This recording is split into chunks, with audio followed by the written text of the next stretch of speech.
Bentar, dari 2001 sampai hari ini kamu menghilang dari keluarga saya.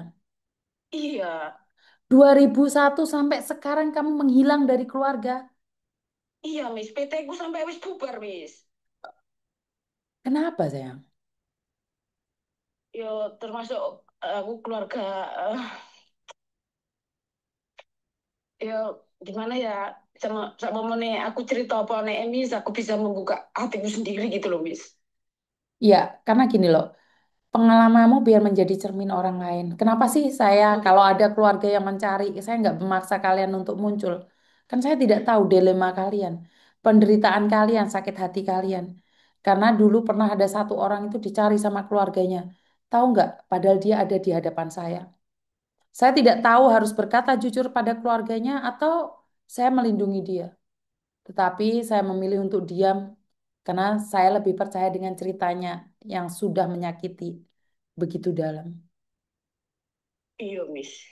Karena Aku mungkin termasuk itu, Miss. suami kah, keluarga kah, anak kah, saudara kah?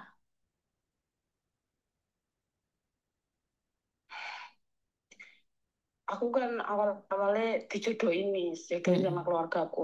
Mm-mm. Terus, ya, cinta gak cinta, dikeloni juga jadi anak tuh, Miss. Lo ijo. Soalnya manuk kan iso menernak. Iya, mungkin, yo, Tapi mungkin, gede ya, apa cilik deh? ya, ngarani, yo, ya pas aja mungkin ya.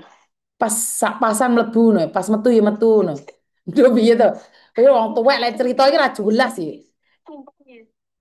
Aku zaman dulu nggak ngerti rasanya kayak gitu. Ngerti-ngerti punya anak, aku serahin orang tua aku berangkat kerja lagi. Padahal itu aku istri samis. Tapi enak toh. Suamiku, ya leku ngarani yo lali, Miss. Aku udah nggak ngerti gituan sampai anakku sekarang udah umur 27. Malah, Oke, terus. ya aku serahin orang tuaku, terus aku Mm-mm. tetap inget ke orang tuaku, hasil kerjaku aku kasih orang tuaku, terus udah habis itu aku udah nggak pernah di rumah. Yang ngerti-ngerti, kok zaman dulu kan nggak ada HP ya. Mm-mm. Terus sekarang mulai-mulai tahun 2010 kan ada HP bisa bisa WhatsAppan. Itu baru aku berusaha zaman dulu aku beliin telepon apa itu flexi apa apa itu ya bisa Mm. hubungan langsung ke orang tua aku biasanya ke warnet itu ya. Terus suamiku nikah siri kemana-mana kemana-mana gitu. Terus aku kan cuman dengerin aja, Miss. Mm-mm. Tapi aku ngerti ceritane, kan orang tua aku mesti nutupi aku kan. Mm. Habis itu udah, ya sementing anakku somangan sampai orang tua aku nggak punya utang kemana-mana buat ngurusin anakku gitu ya. Mm. Terus udah lama, sampai lama-lama aku jarang pulang. Aku udah nggak pulang, yang penting duitku pulang. Aku percaya sama orang tua aku biarpun sama teman-temanku diomongin, kamu jangan percaya orang tuamu, duitmu dihabisin, kalau dimakan cuma jadi bayi gitu ya. Terus Mm. aku nggak percaya sama temen, aku nggak percaya sama saudara, aku nggak percaya, aku pernah dibohongin saudara-saudaraku. Suruh Mm. beli ini, udah aku tutupin jangan ngomong-ngomong ya kalau aku bener-bener kerja di sini, aku punya duit segini buat beli ini, ternyata dibuat beli, buat usaha lah, bakso ya. Aku kan, ya aku ngaku ya, aku orang Jawa Timur lah gitu. Mm. Terus usaha bakso. Dia aku sampai sekarang. Dia aku nggak ngerti apa-apa, wes. Hasil nggak ngerti, dia yang makan, udah nggak, maksudnya nggak hitungan, biar aku ngasih duit berapa nggak hitungan, nggak, mesti dibohongin lah secara kasar. Cuman ya saudaraku sekandung sendiri, ya udah, yang penting dia punya kerjaan gitu. Terus lama kelamaan, lama ceritanya anakku udah SMA, tetap orang tua aku nggak ngerti si ini nggak apa lu nanti nggak ngerti gitu, udah nggak ditutupin lah ceritanya. Terus aku dengar dia punya nikah siri di Padang gitu, Padang Padang Padang Sumatera jinglang. gitu. Iya, habis Mm. itu aku udah, biarin lah, aku nggak mungkin mau jadi istrinya dia lagi gitu.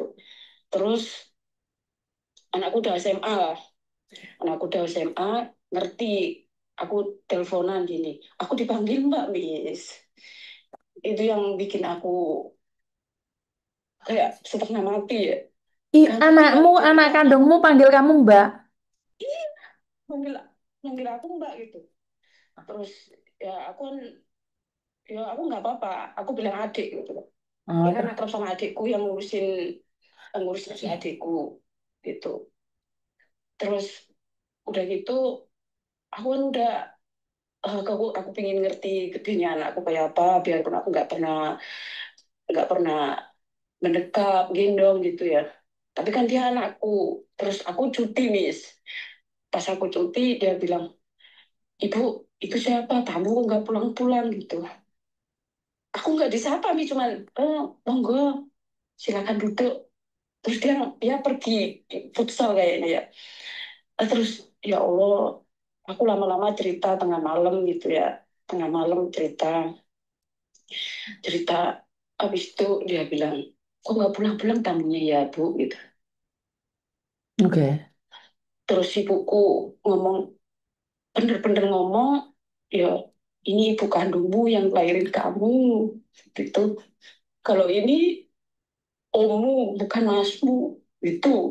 Nah, terus dia bilang gini, ya masa aku punya ibu itu, punya ibu dua gitu. Aku bilang, iya aku yang lahirin kamu gitu. Terus dia nggak percaya kalau dia itu anakku gitu, Miss. Mm-mm. Terus habis itu sampai dia minta DNA. Habis minta DNA, dia ngomong, kan dia udah SMA, udah mau lulusan itu, Miss. Kalau memang ibu ibu kalau ini orang tuaku yang ibuku asli bukan kandungku, aku minta DNA gitu. Terus dia ngerti, udah ngerti kan. Terus ibuku ngomong, e, aslinya ayahmu ini udah dikasih tahu, tapi dia nggak di rumah gitu. Maksudnya dia kerja, udah dikasih tahu, dia percaya, percaya. Udah dikasih tahu dia percaya. Terus dia bilang gini, kalau memang ini ayahku, buktinya apa gitu, aku nggak percaya dengan DNA. Terus orang tuaku bawa anakku ke orang tuanya si suamiku itu, tapi suamiku itu kan gak ada di rumah, dia dinasnya di Sumatera gitu. Habis itu baru baru percaya. Terus lama nggak lama,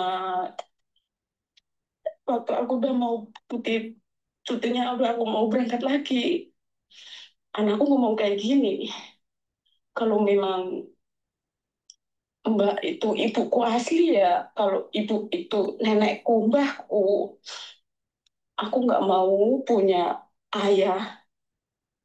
Udah kalau bisa cerai saja gitu. Kan bingung aku, Miss. Aku udah lama nggak pernah ketemu, diminta cerai, terus anak kadang udah gede ya, bisa memilih.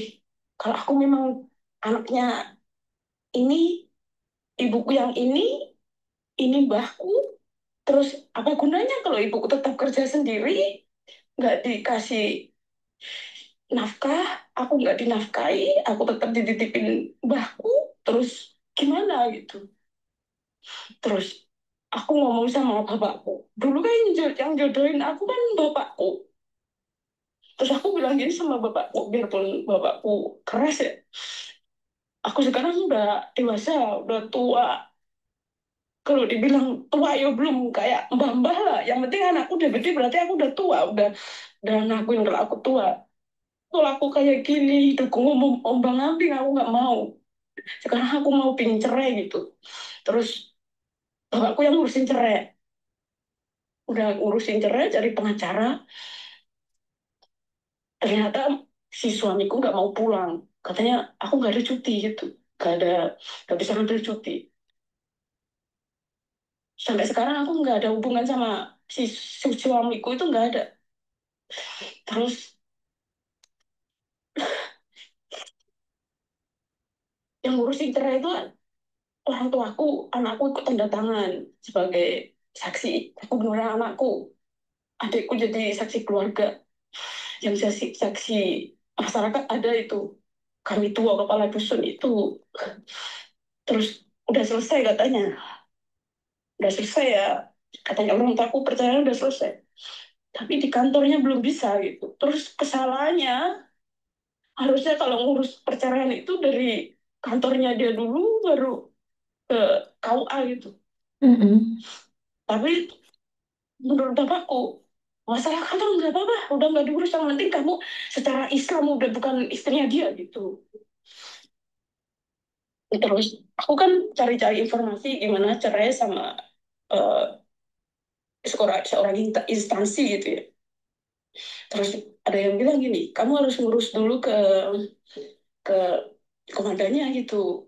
Terus habis itu dari komandannya ngasih ngasih pengarahan sama si oknum ini itu. Habis itu eh, aku nggak percaya kan, aku takutnya dibohongin masalah duit-duit itu ya.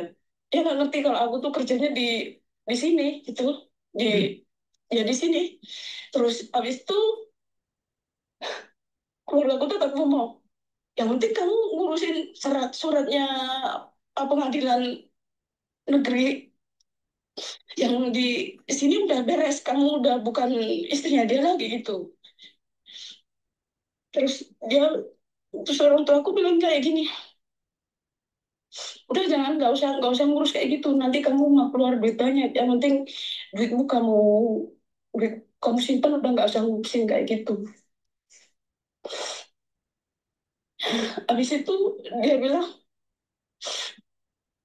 si si suamiku bilang aku nggak mau pulang ke Jawa Timur gitu, dia mau menetap di Padang, di Sumatera gitu. Sampai sekarang anakku nggak ngerti nih, nggak ngerti muka bapaknya kayak apa. Terus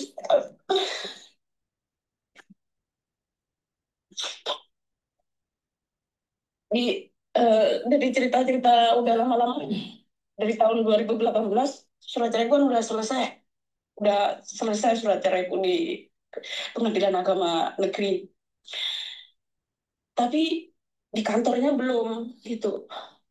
Udah aku nggak mikir, yang penting aku keluargaku aman, orang tua aku ngurusin anakku nggak sampai punya utang, apa yang aku pingin bisa aku beli. Udah aku nggak mikir masalah masalah itu suami kayak apa, nggak ngerti. Nah aku tahun 2020 aku ketemu temennya di media sosial, Miss.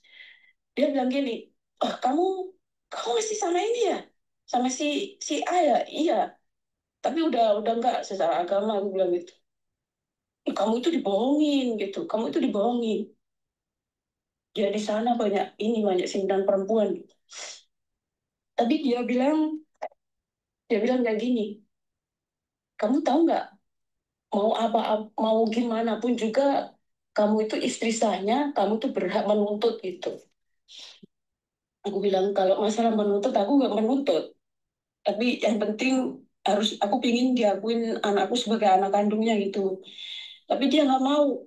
Dia si si anakku, aku udah cerita sama anakku gini-gini, dia nggak mau, tetap aku nggak mau, karena dia nggak ngerti menafkahi aku, menafkahi ibuku.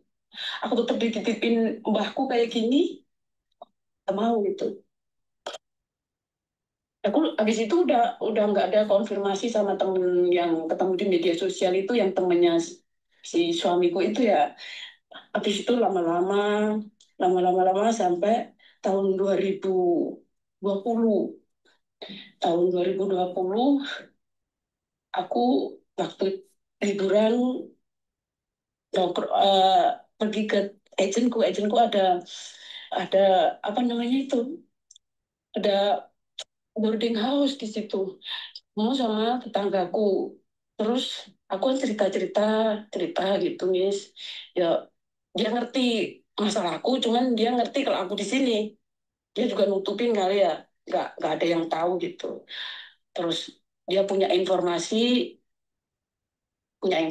mungkin, terus dia cerita sama aku, aku kenal sama ini udah lama kok, udah komunikasi sama aku. Nggak apa-apa mbak, aku cuman ingin tahu aja gitu, karena aku udah ngurus masalah cerai di KUA-nya, aku udah cerai, udah di pengadilan, udah beres, aku bilang itu udah punya surat cerai secara Islam gitu. Terus dia bilang gini, masalahnya apa sih? Terus ini Miss, kayak diselidiki, selidiki, selidiki. Aku cerita semua, Miss. Saya cerita semua. Tahun 2002 saya kali ya, 2002 apa 2002 akhir gitu. Dia pulang ke kampung gitu. Nggak taunya dia dijemput sama sama si suamiku itu yang udah aku ceraikan itu ya. Ternyata dia pulang itu mau nikah, Miss. Nikah sama itu, Miss. Nikah sama si suamiku itu, Miss. Intinya adalah kamu nggak komunikasi dengan keluargamu berarti kan gara-gara suami. Iya, Miss. Oke, menurutku sih kalau anak itu nggak bisa disalahkan karena anak kan tidak terbiasa bersamamu.